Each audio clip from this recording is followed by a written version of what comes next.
குரு இங்க இருந்து தான் அயோத்தியை நோக்கி தன்னுடைய சீடரை அனுப்பிச்சு வச்சாரு.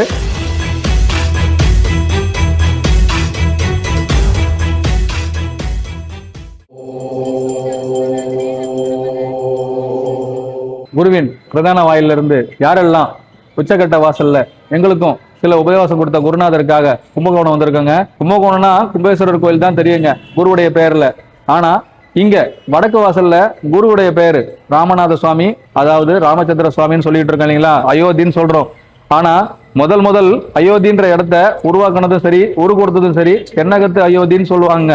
இந்த இடத்த தென்னகத்து அயோத்தின்னு குறிப்பிடுறதுக்கான காரணம் என்ன? குரு பிரம்மா, குரு விஷ்ணு, குருதேவோ மகேஸ்வரா, குரு சாட்சாத் பரபிரம்மம், தஸ்மே ஸ்ரீ குருவே நமகன்றதுல குருவின் பிரதான வாயில் எப்பவுமே தெற்குல இருக்கணும், சீடர் எப்பவுமே வடக்குல இருக்கணுங்கிறத பிரதானப்படுத்தின ஸ்தலம் தாங்க இந்த ஸ்தலம்.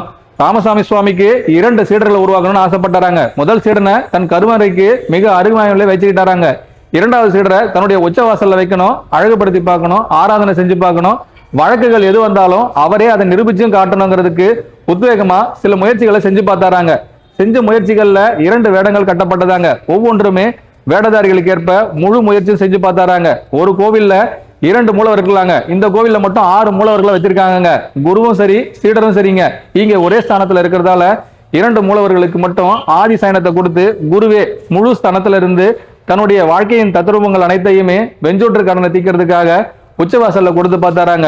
யோகபித்த வரலாறு கிடைக்கிறதுக்காக 3 வரலாற்று பீடங்களை உருவாக்கினாராங்க. கடலையே ஆண்ட பெருமான் எப்படி இருக்கணுங்கிறதுக்கு இந்த ஸ்தலத்துக்கு வரலாங்க. குருவுடைய வாயில் எப்பவுமே கிழக்கு அல்லது மேற்குல தாங்க இருக்கும். இந்த ஸ்தலம் வடக்கு நோக்கி இருக்குங்க.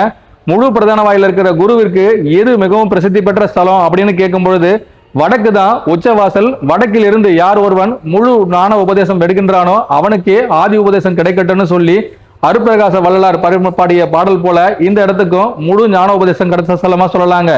எப்பவுமே தென்னாட்டுடைய சிவனே போற்றி எந்நாட்டவர்க்கும் இறைவா போற்றின்னு சொல்லுவாங்க இல்லையா, அதே போல இந்த ஸ்தலம் தான் மிக முக்கியமான பங்கு வகிதாங்க. குருவிற்கும் சரி சீடருக்கும் சரிங்க. இது எப்பேற்பட்ட யோக கலையை சொல்லி கொடுத்ததுங்கிறதுக்கு ஆதி பிரகடனரா இருக்கிற குருநாதரே அட்சய பாத்திரமா இருந்து உபவாசம் 3 நாட்களுக்கு கொடுத்திருக்காராங்க. முதல் உபவாசத்துல தெற்கு வாசலை திறந்து காட்டியிருக்காராங்க. 2வது உபவாசத்துல வடக்கு வாசலை திறந்து காட்டினாராங்க. 3வது உபவாசத்துல தான் தன்னுடைய சீடருக்கும் சரி சீட பத்தினருக்கும் சரிங்க உச்ச சாயல்னா என்ன, உயரிய வாசல்னா என்ன, நேர்த்தி கடன்னா என்ன, உங்களுடைய ஆட்சி பீடம் எப்படி இருக்கணும், உயரிய நாதம் எப்படி எல்லாம் வேலை செய்யணுங்கிறதுக்கு அவரே முழு சாட்சியா இருந்து உபவாசம் இருந்து கொடுத்தாராங்க. தக்கலையில இதே போல எங்களுடைய கலை அம்சங்கள் பொருந்திய பல வரலாற்று படிகங்களை நாங்க உபவாசத்துல சொல்லும் பொழுது எங்களுடைய ஞானப்பீடங்கள்ல இருந்து 3 உபதேசங்களை பெற்ற சீடர்களுக்கு மட்டும்தான் இதனுடைய அர்த்தம் முழுமையா புரியப்படணுங்கிறத நாங்க ஒரே ஒரு வார்த்தையில சொல்லாம ஒவ்வொரு ஊடகத்திலையும் நாங்க வெளியிடுற வாசகங்கள் மூலயமா சொல்லிக்கிட்டு இருக்கோங்க. அதாவது குருவின் பெயர் ராமர்ங்கிற பெயரை ராமசுவாமிங்கிற பெயருக்கு ஏன் மாற்றி அமைச்சாங்க? குரு இங்க இருந்து தான் வடக்கு நோக்கி, அதாவது அயோத்தியை நோக்கி தன்னுடைய சீடரை அனுப்பிச்சு வச்சாரு. அதனாலதான் அந்த இடத்துல மிகவும் பிரசித்தி பெற்ற ஸ்தலமா இருக்குங்கிறதையும் இந்த இடத்துல நாங்க குறிப்பிட விரும்புறோங்க. வாழ்க்கையே 2 மடங்காக்கணும், வாழ்வியல் கலையை 3 மடங்காக்கணும், ஞானத்தை 6 மடங்காக்கணும், உச்ச வரம்புனா என்னங்கிறதுக்கு உயரிய கோபுரங்கள் அமைச்சு கொடுக்கணும்னா இந்த மாதிரியான ஸ்தலங்கள் அனைத்திற்குமே உயரிய நாதமா குருவின் பெயரையே சூட்டி குருவிற்கு அழகு பார்த்த ஸ்தலமா தான் இந்த இடத்த அறிவிக்கப்படுதுங்க. கும்பகோணத்துல எல்லோருமே கும்பேஸ்வரர்ன்ற கோயிலுக்கு பயணிக்கிறாங்க. இந்த ஸ்தலம் 3 கோபுர வாசல் கொண்டதுங்க. முதல் கோபுரத்துல தன்னுடைய இந்திரிய சக்தியின் மூலவர்களையும், 2வது கோபுரத்துல ஆதி மூலவரையும், 3வது கோபுரத்துல தனக்கே உரித்தான பட்டறையில குரு என்றும் சீடரோடு ஆதிசயனம் செய்யற இடத்தையும் இந்த இடத்துல குறிப்பிடப்பட்டிருக்குங்க. வழக்காடு மன்றங்கள் பல சந்தித்த நாங்க எங்களுடைய உச்சகட்ட வாசகத்துல இது போல பல முக்கியமான விளக்கங்கள் கொடுக்கும் பொழுதெல்லாம் யோக கலைக்கு மிகவும் பிரசித்தி பெற்றவர்கள்லாம் எங்கிருந்து எப்படி தன்னுடைய குருவின் மிகவும் பிரதான வாயிலிருந்து அவருடைய உபதேசத்திற்கு முழு சீடனாகும் பட்சத்துல அவர்களின் சேவையே இந்நிலைக்கு காரணங்கிறத இந்த இடத்துல நாங்க குறிப்பிட விரும்புறோங்க. மாயக்கோள்னு ஒண்ணு இருக்குங்க. இது எல்லோருக்குமே கேள்விப்பட்ட வார்த்தையா வேணா இருக்கலாங்க. ஆனா உண்மையான அர்த்தம் என்னங்கிறத யாருக்குமே புலப்படுத்தியது இல்லையாங்க. தன்னுடைய மாலம் பொழுது யாருக்கெல்லாம் முழுமையான ஆதிசயனம், அதாவது குருவின் பிரதான வாயிலின் 2வது சூட்சுமத்தை கண்டுபிடிக்கும் சீடர் ஒருவருக்கு மட்டும்தான் இந்த மாயக்கோளுங்கிற முக்கியமான கோலை கையில கொடுப்பாங்களாங்க. அப்படி யார் ஒரு பற்றி கொண்டிருக்கின்றாரோ அவருக்கு அந்த அதிபதியாகும் பெயரையும் சூட்டி அவருக்கு தான் அந்த ராமசுவாமி என்ற பெயரையும் சூட்டுவாங்களாங்க.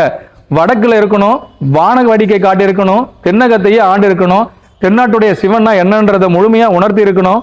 உணர்ந்தவருக்கு மட்டும்தான் அதை முழு ஆகமம் செய்து கொடுத்திருக்கணும். யோக கலைக்கு 2 பட்சணங்களை கொடுத்திருக்கணும். சீடர்கள் என்பதற்கு இவர்களே மிக முக்கிய உதாரணமா இருக்கணும். இப்படி யாரெல்லாம் ஒரு கொடுக்கப்படுறாங்களோ அவர்களுக்கு மட்டும்தான் இந்த முழு உபதேச கிணற்றிலிருந்து வெற்றி வகை சூடி கொடுப்பாங்களாங்க.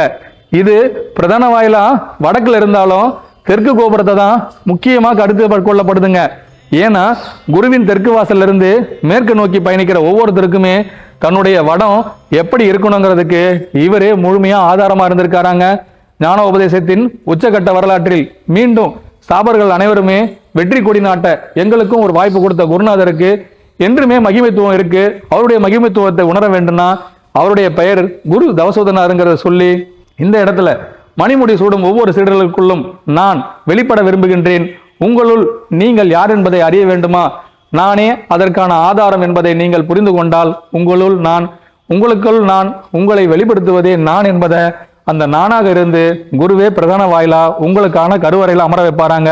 உச்சகட்டத்தின் மீண்டும் ஒரு பிரதான வாசகங்களோடு நாங்கள் மீண்டும் ஒவ்வொரு இடங்களும் பயணிக்கும் பொழுதெல்லாம் இதே போன்று பல ஊடகங்கள்ல எங்களுடைய வார்த்தைகள் விளையாட்டுல எங்களுடைய வாசகங்கள் உங்களுக்கு புரியுமானால் நீங்களும் உங்களை உணர வேண்டும். உங்களை உணரும் பட்சத்தில் இவை அனைத்திற்கும் உங்களுடைய அதிபதியாய் எங்கள் குருநாதரே இருக்கட்டும் சொல்லி முடிக்கிறோங்க.